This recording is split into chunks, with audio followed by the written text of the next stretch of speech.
Hello everyone.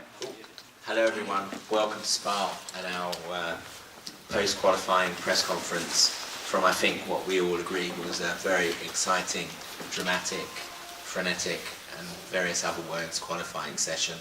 We've got our winners from each of the five classes. We've got the privateers on their way. They're always late as usual. But we'll start with our overall pole winners from Porsche, Mark Lieb and Neil Yarley.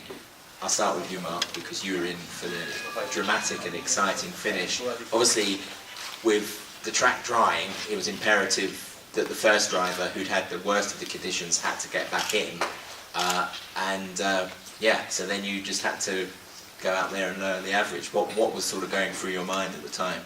To be honest, nothing, because I was drinking a coffee in the back and then they just said, put your helmet on. I was like, okay, whatever. So I got back in the car, so it wasn't planned like that. We thought it would have been more damp, to be honest. So at the beginning I was on intermediates, and but they went off quite quickly, and I saw the Audi was behind me and he was a lot faster. We made sure that Neil had the right tires on, and then then the call came that I go back in the car, and it's quite tough with the time management, you know.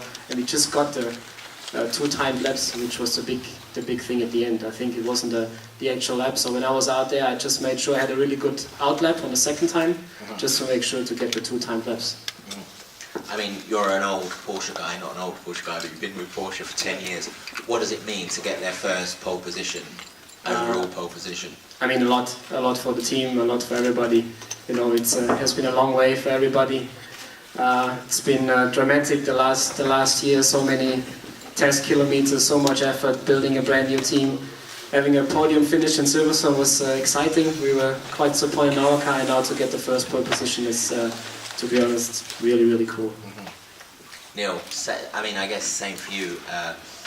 You had the conditions were drying, and you were right up there. Did you think, well, I think you were P2. Did you think, well, that's probably it? Well, the first lap was a bit tricky because you still don't know with slicks out there, and it got dark and didn't know how dry or how wet is it, or where is still a damp patch out there. So the first lap was kind of cautious, and the second lap I knew, okay, we can go for it. And then the team called me in, and I thought, okay, I would do maybe one more lap, I would go quicker again. But then they said, no, Marco's back in. So that was a great call from them, because I wouldn't have thought of that. Right.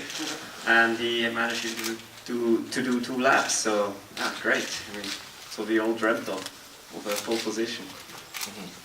Okay, and on to LMP2 from KCMG, Richard Bradley and Alex Imperatori.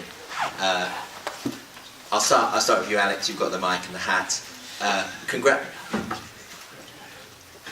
Congratulations, because you're on pole for your first ever race at Spa. So that must be well, maybe it's not a surprise. Well, I think for sure it's a surprise. First time in Spa, like you said, it was very difficult conditions. I think in the end the team did a really good job calling it, also sending Richard back at the end. And it was very tricky, but I think still a long race tomorrow. So qualifying is not everything, but obviously I'm very happy for the team, especially after all the efforts they put. First Chinese team coming into endurance racing and to Le Mans. So I think for them it's a very good reward, and we hope to have a good race tomorrow.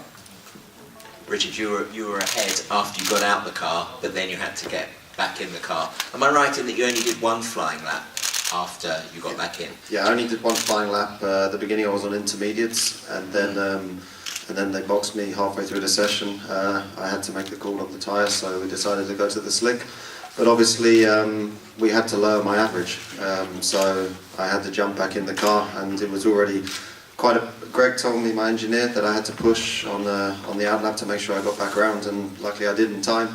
And it was tricky for me because I've never driven in the dark before, so it was getting quite dark. So you saw there were wet patches. At the end of the day, you only have 1 lap, so I just tried to drive it like there weren't any wet patches and hoped, and it was a very, very fast lap time. What does it mean to be on pole after a pretty good first showing at Silverstone? It's not just the first showing. I mean, I've been with KCMG for the past year. I mean, Alex has been there for a long time. We know the people in the background. We know the effort that's gone into this project. So I think for the lack of experience that we have but we know how hard we've worked. It's just such a great feeling because we know what we've been doing behind the scenes, and it's really, really satisfying. But the job isn't done yet. We've still got 6 hours tomorrow, so we'll enjoy this for now, and hopefully we'll be even happier tomorrow. Okay, if you could, we'll stay on the front row. If you could pass the mic down to, oh sorry, you've got one. Okay, to our two GTE Pro pole winners from AF Corse Ferrari, Tony Vanander and Jimmy Bruni. Tony, you were out there first. You had the worst of the conditions, but you had to make the call on tyres for your teammate, which turned out to be crucial, I think. No, I think it was tricky for everybody. I believe there were cars with different tires, especially with the first drivers. I just tried to be, let's say, conservative but fast. And my lap times were not really the top ones, but the average was pretty decent. I made the call to change the similar tires but used ones for Jimmy. So, and again, I think today we saw the talent of Jimmy. I mean, it was quite impressive the way he. I mean, the car for us works quite well when the track is trying, but Jimmy really did an amazing job, and it was also the proof of the qualifying format. For us drivers, it's nice to put both. I mean, we drive with 2 drivers, so both drivers to be involved. Normally on Saturday, today on Friday, but to be involved in a qualifying is nice and intense, and good job from the team. And looking forward to tomorrow and trying to improve the Silverstone results. Jimmy, you jumped in the car and you managed to do two laps in the 2-minute 30s, which no one else managed to do. Was it quite challenging out there in the conditions? Yes, it was. I mean, the track was going to very drying. Tony made a good call for the used tires, and I think this was a real key. So I was able to be consistent with that tires.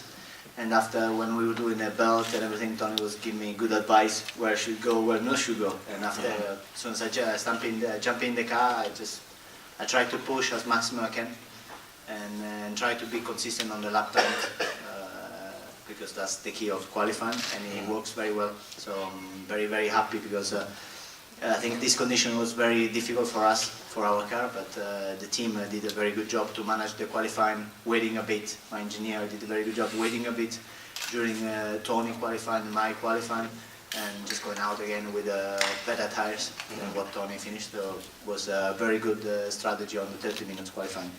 Okay, now onto the back row with our LMP1 privateer pole winners, Nicolo Prost and Matthias Besch. Yeah, a tough debut for you, Nico, as you're the old man with the team. You've been there the longest. We've seen the car. It looks wonderful. I mean, what's this weekend all about for you? To be honest, it's like a big test session. You know, we still. I mean, the reliability on our car was not so bad today, but we have to understand how it works, the aerodynamics, the suspensions, everything. But we made a very big step from free practice to quali. Obviously, we had to be careful with the drizzling and everything, but it was we're moving in the right direction, and if we can keep going like that, we should progress very quickly, I think. Matthias, was it quite nerve-wracking? I know the team has 2 new cars and not a lot of spares in those conditions, I guess. Yeah, you've got to bring the car home, haven't you? Yeah, but it's always the case anyway. But yeah, for me it was my first laps in the car for the weekend. So we just, we put the wet tires and we decided to stick with the wet to be safe and get mileage with the car. Yeah, I think everything is really new. It's going on a positive way. A lot of improvement, but for sure we need time. So that's where we are. It's quite positive qualifying for us, even if lap times are not there. Okay, now on to our GTE pole winners from AF Corse, Marco Cocci and Mirko Venturi. Marco, I hope I've pronounced that right. Congratulations. I'm sure I pronounced it incorrectly. Well, Marcus is better, Marco, no problem. Yeah, so, something to say. Yeah. Yeah, that was, again, an interesting session up and down between different cars as we saw the conditions changing. What was the key for your pairing today? So we went out with wet tires, and we're working on the consistent because our car was very balanced, and after my stint I called to keep the same tires, and fortunately most of the other cars in our class follow our same strategy, so we get a straight battle and in the same condition, and we've been very consistent because it was that our goal, and at the end Mirko made a great job in the last lap and got to the pole for a very small tenths. So. Yeah. Mirko, you were in the car at the end and you leapfrogged to the top of the times. Was it quite hard out there to improve the average? Yeah, sorry for my English. I don't understand nothing because my English is very horrible. But for me, last year I was in Italiano GT. Now I am in the WEC. It's the first time. It's incredible. I am very lucky because I drive a fantastic car, Ferrari, and in fantastic team. I of course, Amato Ferrari is a great person, and Marco helped me every day. I'm very, very happy. I hope tomorrow will be dry, and that's all.